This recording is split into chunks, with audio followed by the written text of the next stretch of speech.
This is the Stubborn German podcast from the always vibrant Stubborn German Brewery in downtown Waterloo, Illinois. I am your apparently esteemed producer, according to Kevin, Jared Chasson, and joined by proprietor of Stubborn German, Chris Ron. Hello, Jared. How are you, Chris? I am great, and we have a very special guest. We have number 99, Tom Calhoun. Thank you, Chris. Thank you, Jared. I'm happy to be here in your lovely establishment. Yeah, well, you did pretty well. That wasn't too bad. All right, I'm coming for your job. Yeah. Yeah, you better keep working, huh? He's not too worried, I don't think. I'm planning on staying in the job for a while. Good. As long as I'm able to show up. So, just real quick, if our listeners don't know who Tom Calhoun is, and you should. So, Tom is the public address announcer for the St. Louis Blues. So, if you go to a Blues game, he's the guy announcing, well, pretty much everything. You know, the most important things are all the Blues goals, and he'll do the penalties and. Plenty of stuff before and after Make the game. Make some noise tonight. Yeah, time to get on your feet, Blues fans. Yeah, all that. 1 minute. Yeah, last minute of play in this period, all that. Yep. So, and every time you do that, I go, thanks, Tom. There's some guy that's somewhere close to me in the building. When we get close to the 1 minute warning at the end, hey, Tom, how much time's left? And he times it perfectly, That's so awesome. I'm right Nice. after that. That's so funny. 1 minute to play in the first period. 1 minute. Oh, I love it. Well, you may have noticed we are down a man tonight. We are. Kevin could not be here. I did notice an empty chair. And, we miss him. It's a sad chair. We put a beer there for him and everything. So. We will try to get by. Yeah. But we have a professional here, so we're going to be fine. We'll be okay. But what we always have to do first before anything. Oh my God, I was going to totally forget it. Have you prepared a German word of the day? Absolutely, I have. Okay, Chris always comes prepared. Tom, we do something called the German word of the day on this podcast. That's good because I took German in grade school and high school. Uh-oh. Let's see if I know what it is. You made it good. Oh, this isn't good. Okay. Well, I'm probably going to pronounce it wrong, is how this is going to go. I might be able to help you with it. Okay. So the German word of the day is Aufeinanderfolgenden. I don't know that one. Wow. Can you repeat that? Aufeinanderfolgenden. That's one word. Now, Really? we like to be polite on this podcast and let our guests go first with guessing what this word So means. this is where you Say it one more time. Aufeinanderfolgenden. Aufeinanderfolgenden. That's it. And that's one word? That's one word. Okay. Aufeinander. It's on something. On one. Folgenden. I don't know. On one something. I don't know. I love it. There's actual thought being put. actually Normally they piecing it just like together. look at something and go light bulb. Well, I took enough German to be dangerous, and that's the problem, I guess. Now, sometimes Chris likes to go theme-oriented, Yes. so maybe, usually with our guests, so it could be related to something here. Folgenden. Folgenden. That's got to be... Just take a Okay, stab. I'll let you keep guessing a little bit. I'm going to try first. Okay, go I'm going to ahead. go theme-oriented this time. He doesn't Okay. always go with a theme. I'm going to say pillow stacker. Pillow stacker. I like it. Okay. Aufeinanderfolgenden. Tom's like, that does not mean 1 pillow minute stacker. to play in the period. I don't know. Oh, there you go. 1 minute to play. 1 minute all right, to good play. Guess. All right. Good guess. All right.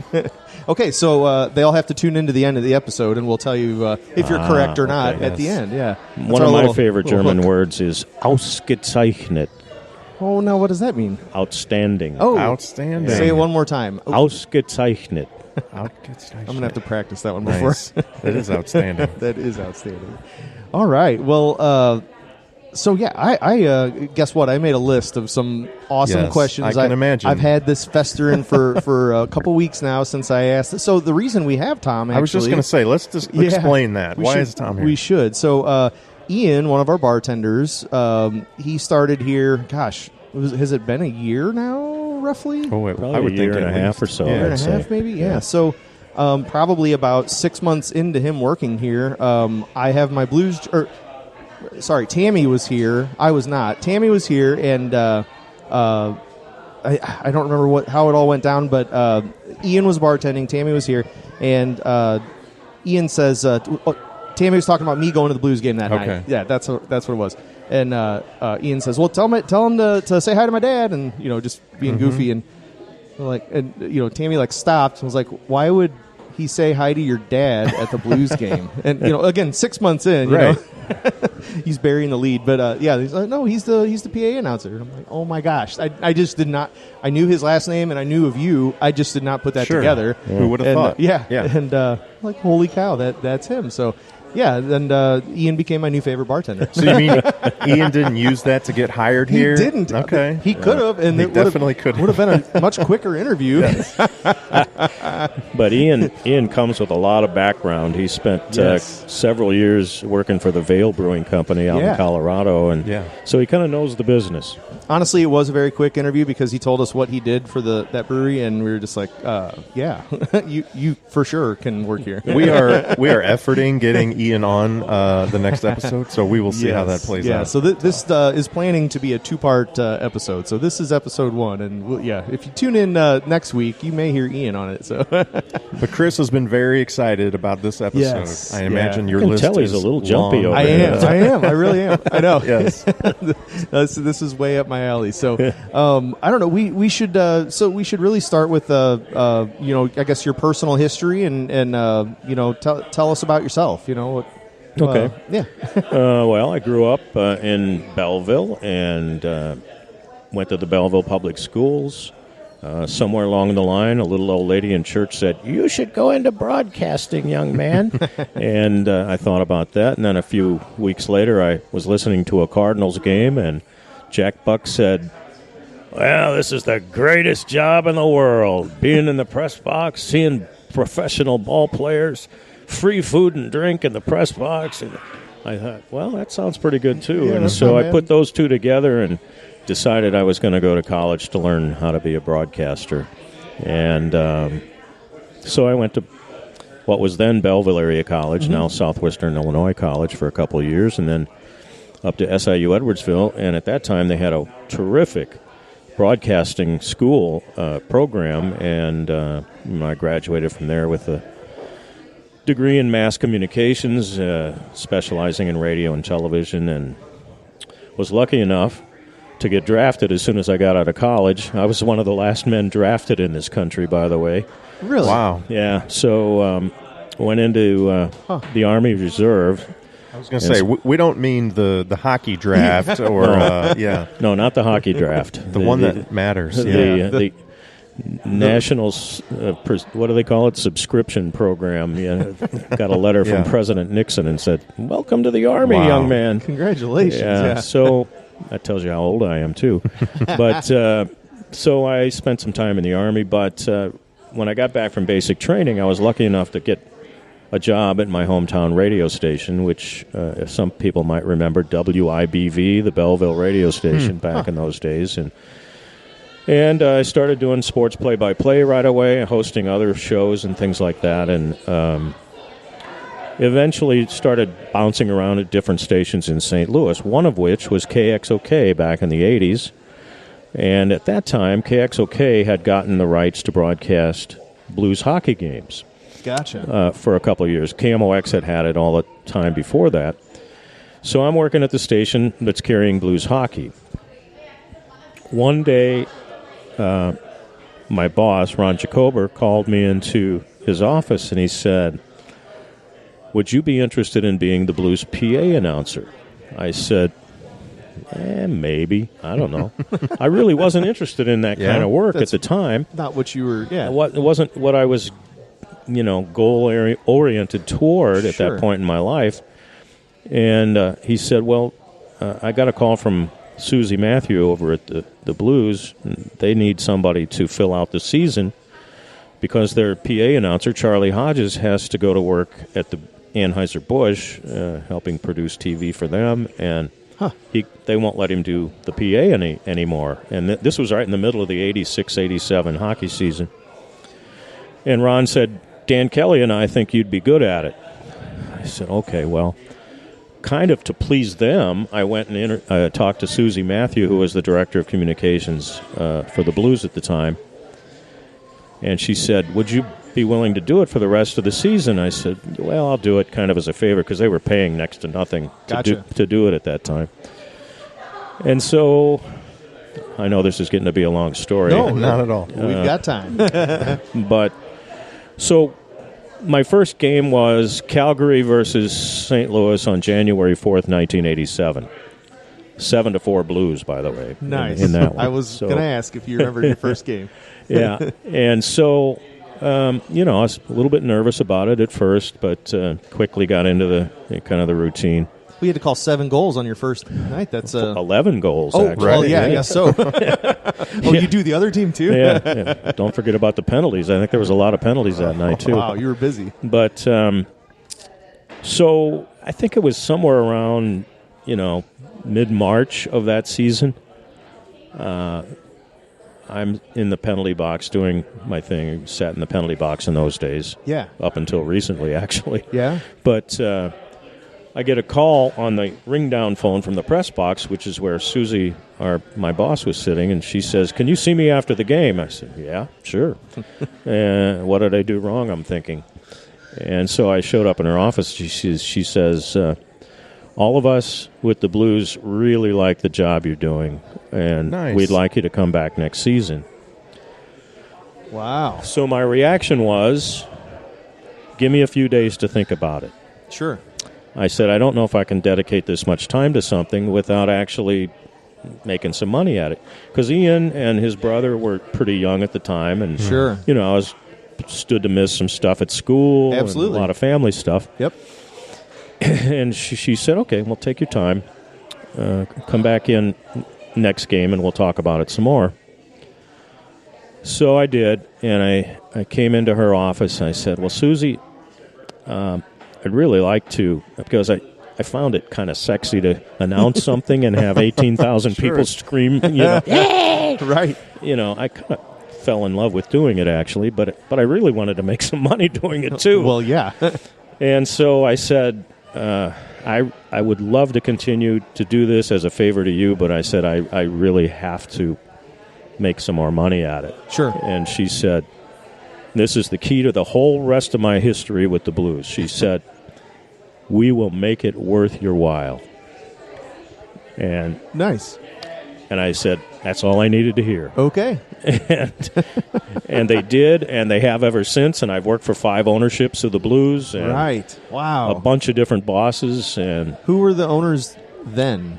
Was that the... I started at the very tail end in the transition time between Harry Ornest and the new ownership, which was Mike Shanahan and his bunch. Okay. Gotcha. Yeah, and excuse me. But, everything was pretty bare bones back then. You remember, this is not long after the threat of the team going to Saskatoon. And, Right. The fan base was not engaged really at that point Sure. in time. And as far as in game, I mean, there's no TV screen, there's no instant replay or anything like that, right? It's just you, right, and the organist. Just me and the organist, and a scoreboard that displays the score and the penalties. And you guys are the entertainment in the game, right? Pretty much. When I showed up for games in those days, I would walk into Tracy Lovaz's office, and she was in charge of in-game stuff. Sure. And she would hand me a stack of paper clipped together 3x5 cards. And my instructions were, when there's nothing else going on, read this stuff. Read some of this. Yeah, read some of this. And it was really sophisticated. And the way we did things was I had a little button, a little like light switch down in where I worked at the penalty box. And if I turned it on, it was a signal to the organist that at the next stoppage in play, don't play anything because I've got something to announce. Wow. And so because we didn't have headsets to talk to one another or any kind of sophisticated stuff like we have now. He saw the light. He saw the light. He wouldn't play. Just don't play. And I would say, the Blues' next home game is for, whatever. Yeah. And that would be that. But, yeah, there's no video. There's not much pre-recorded music. Sure. It was me, organ, hockey. And that kind of stuff didn't come along until what, the early mid 90s? It kept up that way until mid 90s. First game in the new building was 95. Okay. And by then that had more production type stuff in. Well, yeah. I mean, we had video. Sure. You know, a lot more sophistication than what we had at the old arena. That was probably a shock to the senses. Yeah. That's really cool. Well, you know, and the other thing was I had to get used to the fact that I'm wearing a headset in the new building, and there's somebody in my ear all the time calling what's coming up next. Hey, next break we're going to do this, that, and the other thing. And they're calling video shots, and they're, you know, doing all this coordination. And I have to make announcements through all of that while I'm listening to this like stuff. Over the top of that? This is going on in my headset because I have to be in tune with what they're planning to do. Yeah. But, you know, here I am going, Blues penalty on number 44, Chris Pronger, you know, and they're saying, in my headset, I'm hearing, hey, get that light turned off at the end of the building over there, you know. So it's not all your you've got to information. concentrate through all that stuff. Not only that, but sometimes there are people in the penalty box, and they're putting a bunch of guys in one penalty box and a bunch of guys in the other, and they're all screaming at one another, you so-and-so, F this and all blah, blah, blah, blah. And so, yeah, it took a lot of concentration to kind of... Do you ever kind of slip up and if we could get that light turned off at the end of the building? Well, sorry, folks. There's been plenty of slip-ups over the years. No question about that. Let's not go down that road. If Kelly Chase would quit yapping right now, I could. Yeah. That's awesome. So you have a pretty impressive streak going of games, right? You haven't taken a game off since that first one, right? That's correct. Wow. You're the Iron Man. Well, for PA announcers in hockey, I am the Iron Man. Are you? I've done some research, and there's some people in pro football and in baseball who have done a lot more consecutive games than me. But think about it. Well, not in football, but in baseball, there's a lot more games in the season and a lot more home games per season, like 81 or whatever it is. Right. You know, we only have 40-some hockey games, home games. And I think there's a guy, I think in Kansas City, I want to say, who's been doing it since like 1967 or something like that, and hasn't missed a Royals game. Holy cow! I don't know that's crazy. For sure. Don't quote me on that one, but I did some research. Now in hockey, Lou Nolan, who does the PA announcing for the Philadelphia Flyers. Has been doing it much longer than me. He started like right out of college in 1968 or something like that when the Blues and the Flyers and the Penguins and a couple other teams came into the league. And he's been doing it longer than me. However, I've asked him specifically a couple of times. I said, do you have a streak going of consecutive games or have you ever had one? And he won't give me a straight answer. So I have to assume that he doesn't have a streak. Otherwise, he would just say, here's my number. Yeah, he would say 2,972. Yeah, beat that. Whatever. Yeah, but he never gives me a straight answer. Do you know where you're at in your streak or about where you're at? Last game was 1624. 1624. 1,624. So holy cow. Good for you. That is awesome. That's more impressive than... I think the number of years that I've been doing it, I like to think that showing up for every game for that amount of time is two things. It's dedication, but it's also I've been extremely lucky to be able to do that. Sure. Health-wise, my family has understood if I've had to be at a game where something else has been going on. That's the real thing. I mean, yeah. In fact, my nephew got married a number of years ago, and the wedding invitation came in the mail. And I opened it up, and Mark said, it's the standard wedding invitation. And in there is a handwritten note. Uncle Tom, the wedding is on a night when the Blues are playing. Do not miss the game. Come to the reception after the game. Nice. Oh, that's awesome. So the whole family knows about it. That's great. Yeah. You got a pass right there. Yeah. We can't even get our all our podcast hosts here every time. So you're going, For episode 27. He said it's a road games in Toronto, and yeah, that's awesome. no, that is really cool. What's this bourbon you put in front of me? Yeah, here, I was Chris? wondering the same I thing. just got that in today. This is Bardstown Bourbon Company's brand new. It's their Origin series. Yeah. So before they had always sourced their whiskey and made blends, and that's what they put fusion. out. Yeah, but this they actually distilled 6 years ago. So it's 6 years old, and it's a bottled and bond wheated bourbon, and it's 100 proof. And It's very good. I had just a little sip earlier. And I'm kinda not a liked big connoisseur of bourbon. Sure. Ian knows a whole lot more Oh, yeah. about it than I do. Yeah. And I think he gave me a Bardstown as Oh, a did Christmas he? present. Yeah. That's right. It's I think he sitting gave you at a the home fusion. bar. Yeah, that's Yeah. right. That's right. This is really good, though. Yeah, I'm a pretty big fan of it already. So, yeah. Nice. All right. I'm choking on it. Don't ruin that voice now. That's right. You're going to miss your first game because you're Oh, drinking man. bourbon at Stubborn No, German. no. Well, you see, guys, I went to this brewery in Waterloo. They and, fed me this. Okay, so It just hit the wrong spot. That's all. Yeah, I don't know how to drink it. That's funny.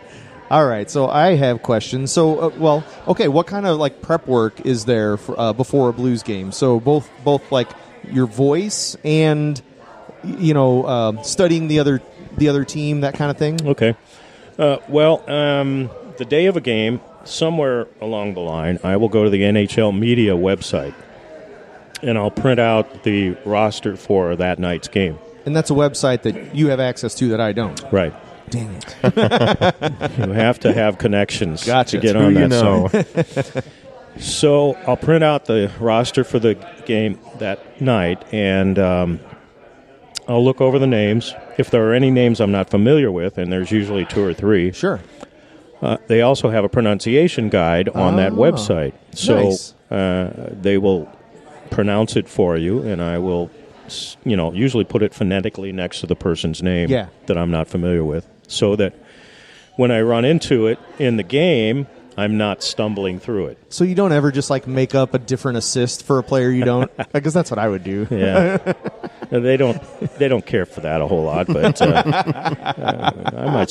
Since you suggested it, that's a good idea. Yeah, just switch it to somebody else. Switch it to somebody else. My bad. Yeah, but the first time I saw Maxim Afinogenov, I'm thinking, what in the hell is that? How am I supposed to say that? And but they do have help. And if I'm not sure about any pronunciation, I'll go to John Kelly or Chris Kerber and ask them, Really? how are you going to do it? What are you going to Right. say? Yeah. As long as we get this the And- same. Right. As long as Doesn't we're on matter the if it's same right. page here, Yeah. I'm okay. And St. Louis has it covered. Yeah, so I'll do that bit of homework. The other part of it is if there's a player on either team who hasn't scored a goal in the NHL, you make sure to I highlight their name Nice. so that when, and this has happened 2 or 3 times over the last couple of years, Yeah. somebody scores their first NHL goal, Sabres goal scored by his first in the NHL, scored by number 27, and blah, blah, blah, Yeah. So you give that bit of respect Yes. to the player who's either a visitor or a home player, Right. And St. Louis crowds are totally going to give them a little clap here and there. Of course. Yeah. I mean, Yeah. that's special. That's awesome. So I have to do that little bit of homework. Is that pretty common for most PA announcers in the NHL to I think do that? most of them are on that page. Okay. Yeah, Just I think curious. most of us are, and we do have a PA announcers group that I'm a member of in the Facebook group. Really? Yeah, How do I get in that? I think you have to be a PA announcer. Darn it. Or a podcast Or host. a I'm just podcast, saying, I could maybe pull a string. We'll see. Yeah. That's so funny. But we occasionally have a Zoom meeting and talk about things like that. Yeah. Do that's you do cool. the first NHL goal? If someone, oh yeah, we all do that. And then there's someone going, some hockey team in Florida that, why is there a hockey team in Florida? But then they're like, I guess I should do that. Yeah.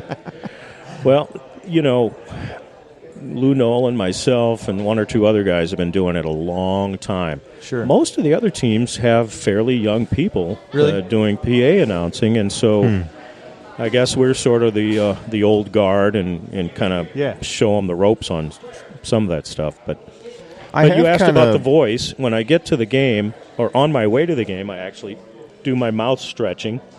Okay. Little mouth and face exercises. Yeah. So my mouth is ready to go when I get there. And then prior to the game, I'll have a little hot tea with some lemon and honey in it. Oh, yeah? And that coats the chords a little bit. Okay. And I'll do a little warm-up as if I were an opera singer in the little me. You're not messing around. He's a real pro over here. We try to be. Stretch it That's out. what Jared does before he before sings. gigs. So you asked. So there you go. Yeah, no, that's the. I have wondered though, like how much of the prep work is you versus the crew whispering in your, hey, that was his first goal. Make sure you say that. And you go, oh, this was his first goal in the NHL. I have wondered that too. Yeah. Do you have a book in front of you of notes that you've taken, or is it mostly the crew telling you? No, it's the league keeps real close track of all that stuff. Yeah. And so there's easy access to the numbers associated with each player, either on my phone or on my iPad or, excuse me, something. And as far as hard to say names, I mean, hockey's probably got to be the sport with the most, I would think. I mean, some of those other than soccer, which sure. it has a lot of international names. Who's the guy from? Is he on the Blackhawks? That Athanasiou or something? Andreas Athanasiou. Athanasiou. And I was at a game and I was like, and I saw the guy. I don't know if he scored or got an assist, but I was like, I want to hear him say this because I've seen it on his jersey, and I'm like, I don't know how you would say that, and it just rolls off his tongue. Andreas Athanasiou. There's a new guy with the Montreal Canadiens. He's the first player in NHL history to have a last name that starts with an X. No way. Yeah. I don't remember his first name, but his last name is Jack-Eye. That's how you pronounce it. Jack-Eye. Jack-Eye. Yeah. It starts with an X. First one ever. And what's his nationality? Do we know? Canadian. Probably Canadian. With an X. Yeah, right. I mean, you got a 95% shot. Yeah. I'm really not sure on that nationality. All right.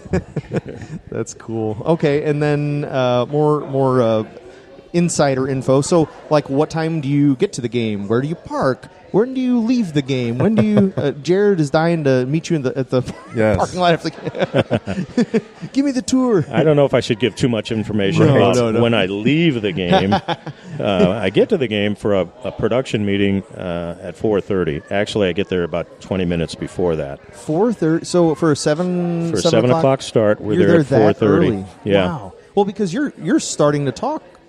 What, an hour before, as soon as people start coming in, right? Well, or not? No. The first thing I usually say is when the players come on for the warm-ups. Oh, okay. Which is a half hour before game time. Gotcha. But the production meeting and the TV production people have a meeting at 4:30, and they want me and the organist and the guy that plays music, Carl Middleman. They want us all to be aware of what the program is supposed to hold for that evening. So we're there for 4:30. Wow! If we want to get paid, so I'm there at 4:30. Yeah, of course. So I'm there at 4:30, and then otherwise after that meeting, then we get to go through the buffet line in the press box and have a little bite to eat. So there's a little downtime there. And between the time I eat and 6:30 when warm-ups start. I have a little time to myself to practice, look over notes, do a cameo maybe if I have an order for one. Nice. And chat with the off-ice officials a bit about that evening's game. Basically kill time. Yeah, gotcha. Until it's time to go. Until it's time to perform. But and then at the end of the game, you do the 3 stars, and you're pretty much done. Everyone get home safely and pack up my stuff and. Yeah, nothing after that. Visit with a few folks usually. Yeah. And head for the parking garage and nice. I'm out of there. So you said you do cameos. Yeah. I need to have you do a cameo for me. I don't know who I would, but so how does someone do that? How does someone get a cameo? I do a lot of them around Christmas time. Merry Christmas from Tom Calhoun and the Blues, that kind of thing. So I could order one for Jared and yes. Nice. Thank you, Chris. And the cool thing I might about do that that. is that there's blues fans all over the world, especially North America, and somebody can order a cameo from me or Darren Pang or John Kelly or whoever it might be, and it goes on their phone and they see, hey, there's Tom Calhoun, the Blues PA announcer, talking to me in San Diego or Seattle or wherever they happen to be, and wishing them a happy birthday, and I'm usually wearing some kind of blues gear when I do it. Right. And, it kind of gives them a little touch from a little home. special, yeah. And so I enjoy doing that, make a few bucks at it. That's cool. Well, do you have a website or I have a website. Plug your website. I have a website. It's paguytom.com. paguytom.com. Cool. Nice. And Cameo, if you want to go directly to their site, you can link to Cameo from my website, or you can go directly to cameo.com/PAGuyTom. Gotcha. And you can order it there. That's awesome. Yeah. Now, I want you to when know... I first started doing it, I was donating a lot of my money to Layla Anderson's charity. Oh, really? Yeah. Be the Match. Mm-hmm. And that's awesome. And that was cool. And she showed up the night I went into the St. Louis Sports Hall of Fame in 2020, and I've had a real close relationship with her and her family, and so it's been fun being able to give some of that money to that charity. So, absolutely, yeah. That was a very special and touching kind of a addition to that Stanley Cup playoff run. I don't know if you've seen a picture of her now, but she's a very attractive 15-year-old girl in high school now. Nice. She had all those bone marrow transplants and all that difficulty back in the Stanley Cup year. Mm-hmm. Yeah. And it's really gratifying to see how well she's doing. I mean, she was a champ. I mean, you can't tell me that some of those players didn't draw a little bit of motivation. Yeah, absolutely. I'm sure very they cool. did. Yep. Now, I wanted to say I've been checking my phone, and which I know looks rude. Yeah, it does. Chris sent the longest... kind of ignoring us over there, isn't he, Chris? Chris sent the longest list of notes for this episode we've ever had. He's got so many questions and I've topics. only answered 3 questions I so know. far. So I keep consulting my phone for information, but I finally got it to come up on my laptop, so I won't... so now you're going to won't look you're going to join the rude podcast that now? I'm just like scrolling on my phone. Whenever you're ready, Jared, just jump right in. But no, you're to your credit, Tom. I'm not kidding. Like, Chris always has a list of things. That's his thing, is lists. I'm a and list there's guy. got to be like 40 things on this list of things to get to. But speaking of Layla in 2020, I know you had a lot of questions about the Stanley Cup run. I do. And what that was like for you, Tom. Yeah.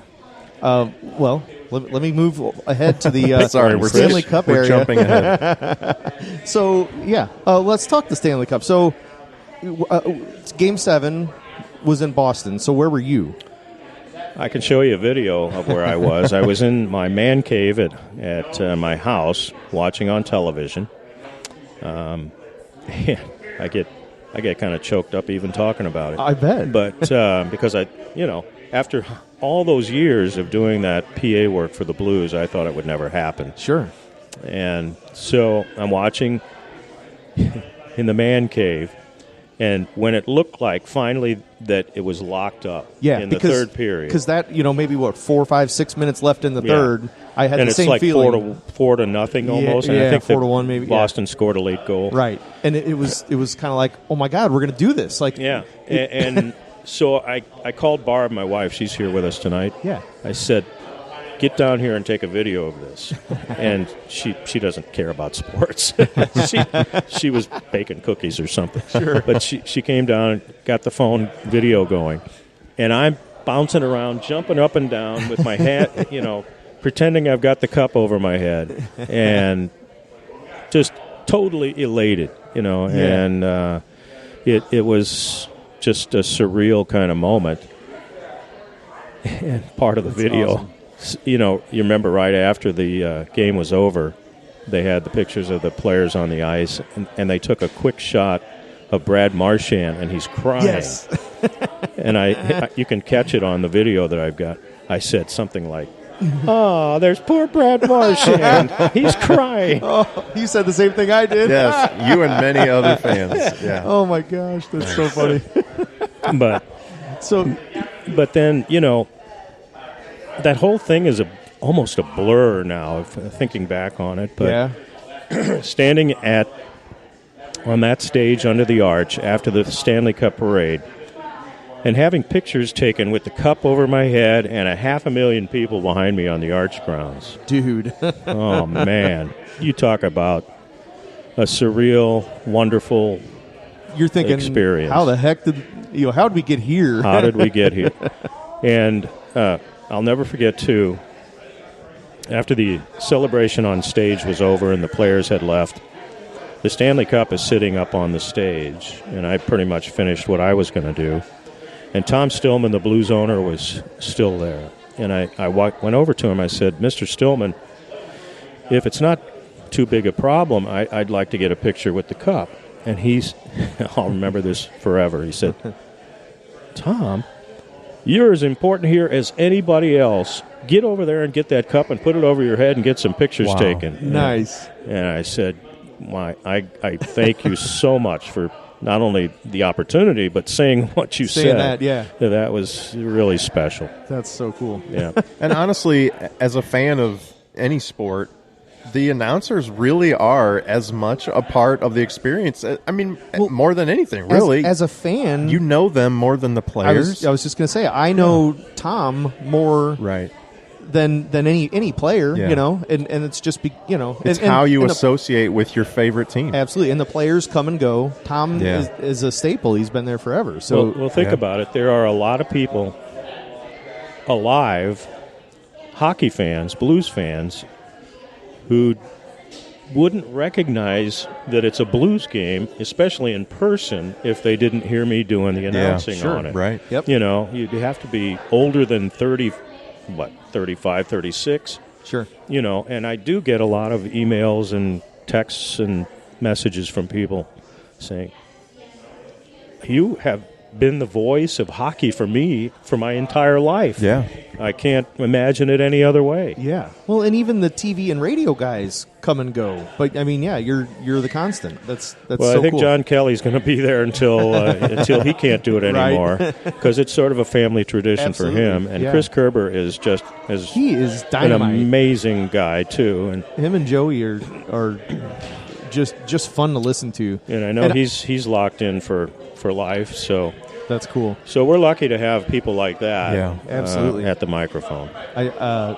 More often than not, the my radio in the truck is locked on 101 ESPN, and you get a lot of, since they have the Blues games, you get a lot of Kerber talk, and Joey Vitale will make a guest appearance on the show. So they're throughout all the shows, they're cycling all these guys in and out, and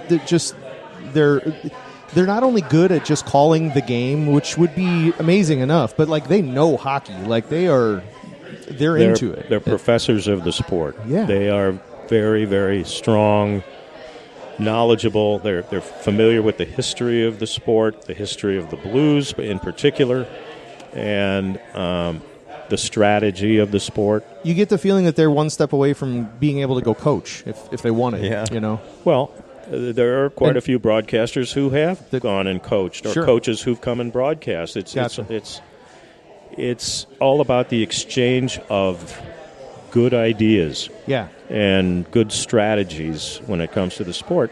And think about it: the broadcasters are always up at a level where they're watching the game develop, and they can see how fast somebody's skating, or how somebody's positioning themselves on a regular basis, a defenseman, or what a particular forward is good at in the way of skating or whatever. But so, it's logical to me that some broadcasters could make that transition. Not many do, but it's certainly within the realm of possibility. Right. So, okay, let's go back to Game 7 Stanley Cup Go talk. back to the list. Yes, back to the list. Don't get me off my list. Okay, so after the game's over, you're jumping around, you got the cup above your head, the imaginary cup in your man cave. Is your phone blowing up, or people texting you, calling you, Mostly family and friends. Yeah. People that know I'm who I am and what I do. Yeah. But yeah, Because it they know was, it's an away game, and you're yeah. And at that point in time, my son, my younger son, Ian's younger brother, was living in San Diego, and he's Gotcha. blasting my phone with stuff. Nice. And it was a couple hours of message back and forth. I bet. So, and then let's back up about 3 hours before then. Like, what were your honest feelings going in, like, to a Game 7? I mean, are you just like, so refresh my memory. Game 6 was a closer game, right? It was. It was at home. Game 6 was at Enterprise Center. I'm trying to think, like, where was the momentum headed? Was it one of those, like, oh God, we got Game 6, we're going to get Game 7? Yeah, it was because they were. It looked like Boston was going to win. Games. Yeah. Well, we had won Game 5, if I recall, and so we felt like, okay, we're going to lock it up here at home in Game 6. That's right. And everybody was prepared for that. In fact, the day of Game 6, Gary Bettman, the commissioner, was there, and the Stanley Cup was there. Right. And I was called in early to the building that day to rehearse the Stanley Cup announcements and ceremony that we were supposed to have after the game. Because you were going to call all that. Yeah. And so they were going to, they had one of the guys from the Hall of Fame walk the cup out onto the ice, and we practiced the announcement and the timing of the whole thing. Wow. So you did all this? We did all that with the expectation or the possibility, at least, that we were going to hoist the Stanley Cup at home that night.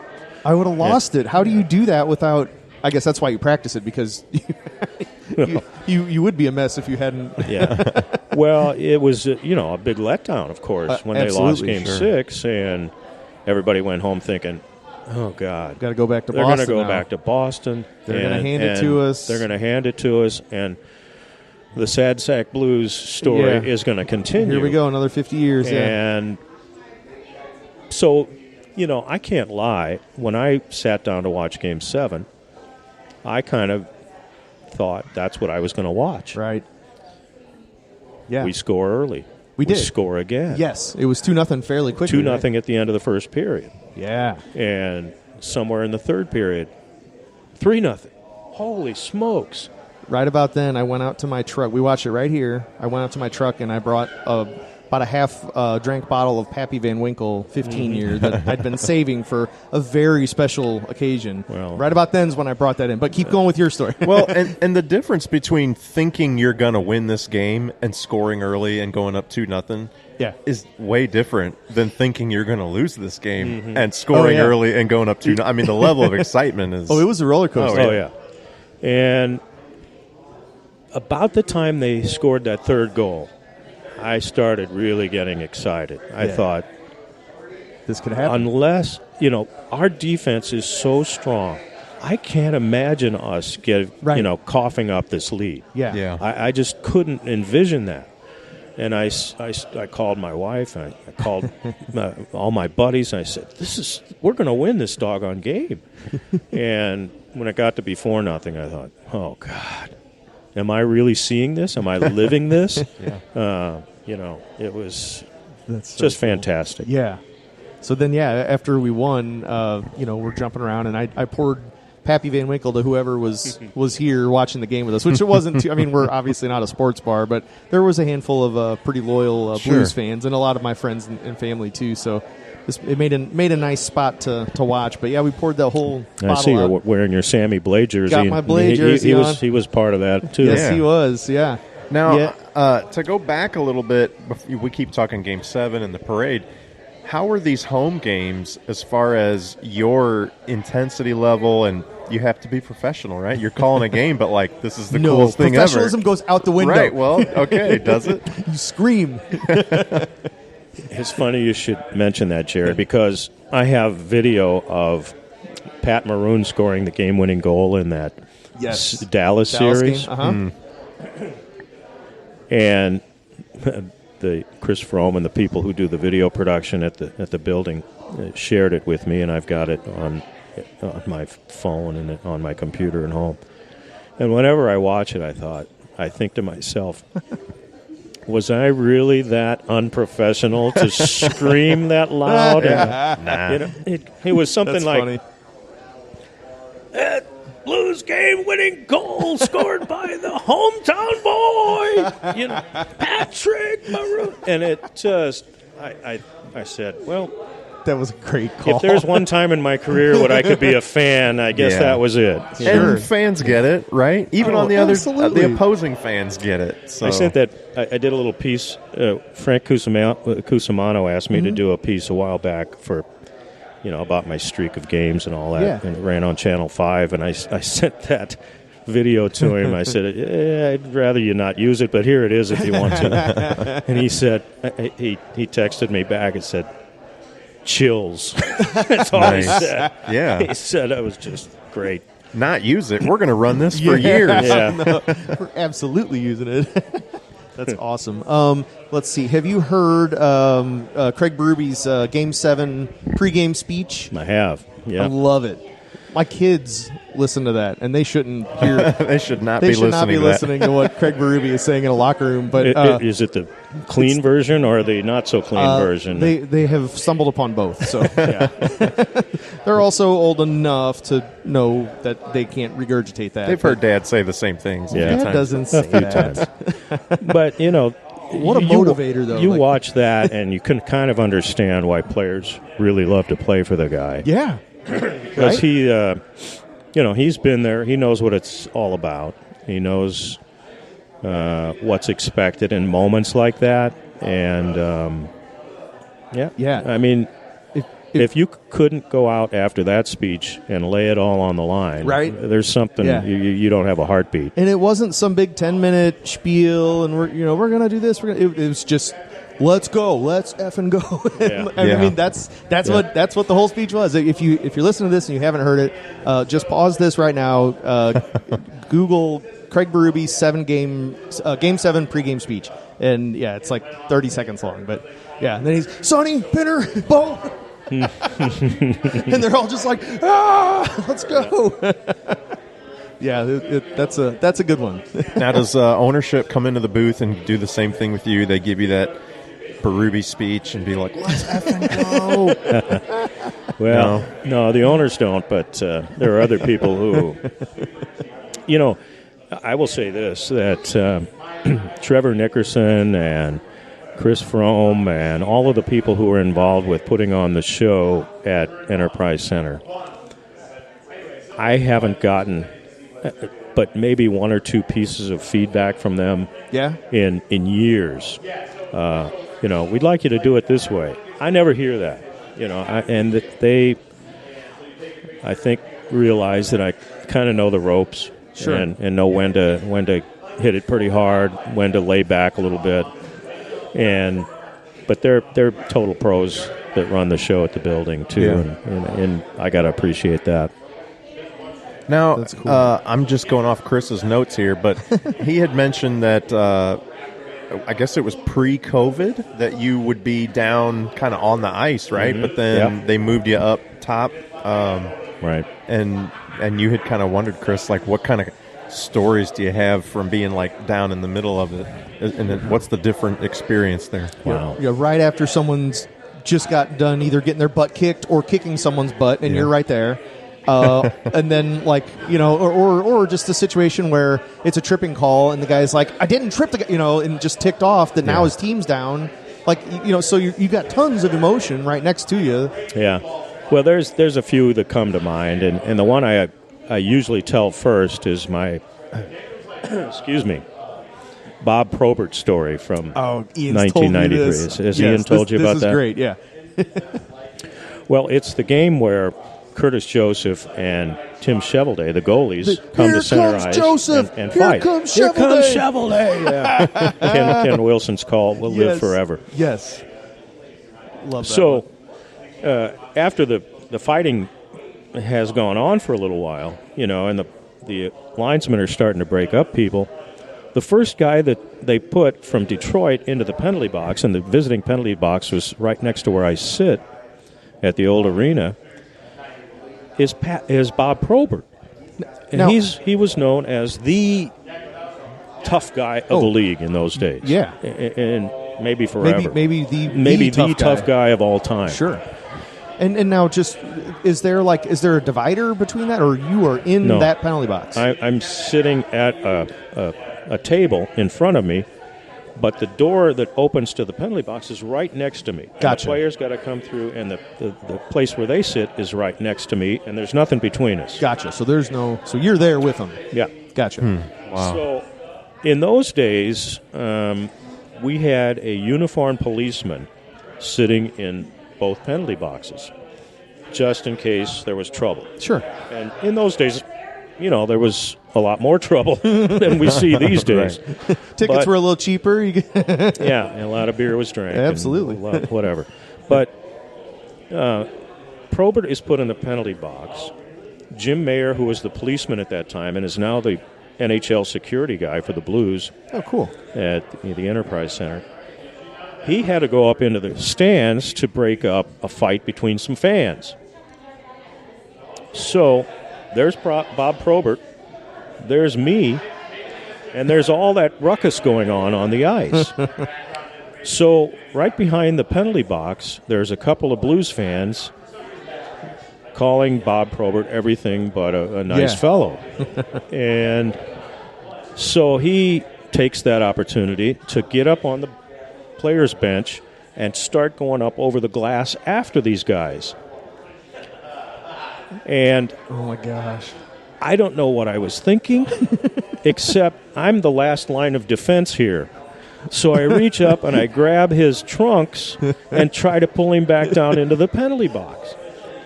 And he looks down at me with this look that I'll never forget, and I have nightmares about it sometimes. And he says, "You don't want to do that."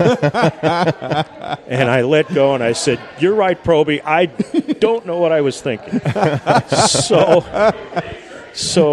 the craziness on the ice goes on for a little while, and eventually all the guys get put in the penalty box who belong there. And I make all the announcements of the penalties. And Probert, again, is sitting right next to me. And people who knew him in those days will tell you that aside from his rough stuff on the ice and being a tough guy, he was a funny guy. Yeah. He was just so much fun. And we would always tell jokes back and forth. And really, the other guys in the penalty box who were there working, the NHL off-ice officials, they would always exchange jokes with him and stuff. But he's sitting next to me, and as things are starting to calm down and after the announcements, he taps me on the shoulder, and I look over at him, he says, "What the F were you thinking?" and God bless him, he passed away a few years back, but that was a moment that you can only have if you're sitting down at ice level and doing that kind of work. Oh, man. And that was fun. One other time that comes to mind is in a preseason game between the Blackhawks and the Blues. And this is the only time I've ever heard a player say this. Chris Chelios was playing for the Blackhawks and Pierre Turgeon for the Blues. Yeah, 77. Yeah, and I don't know what was some kind of scrum going on close to the Blues goal, and Turgeon high sticks Chelios. Intentional or not, I don't know. But they both get put in the penalty box, and Chelios is over, and this is in the new building. So the visitors' penalty box is on the other side of me now. Gotcha. But between me and the visitors' penalty box, there's the penalty timekeeper and the guy that runs the game clock, and so there's some people there. But Chelios starts climbing over these guys, and he's screaming at the top of his lungs, "Turgeon, I'm going to kill you. I am going to kill you when we get out of this penalty box." And I remember looking over at Turgeon, and his eyes are about as big as grapefruits, and his mouth's open like, "This guy's threatening to kill me.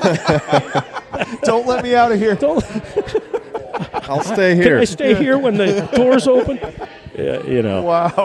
Of course, it was a preseason game. Yeah, and why would somebody be that fired up about something like that in a preseason game? But Gotta be intense. Yeah.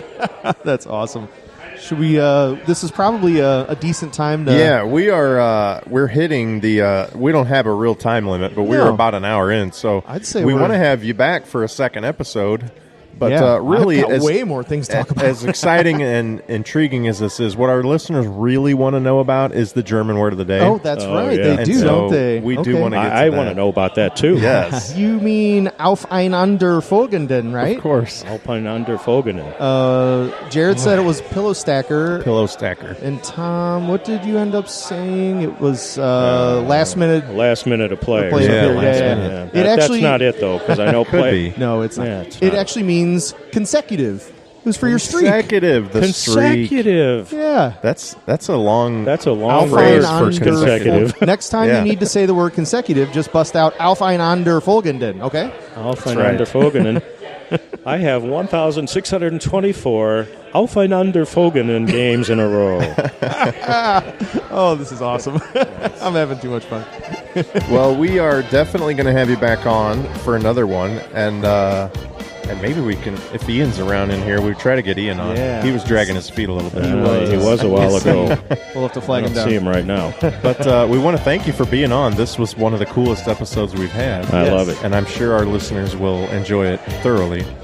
And for everyone out there, and for Chris and Tom, I'm Jared, and we always end an episode with With a toast? Toast. Gross. Awesome.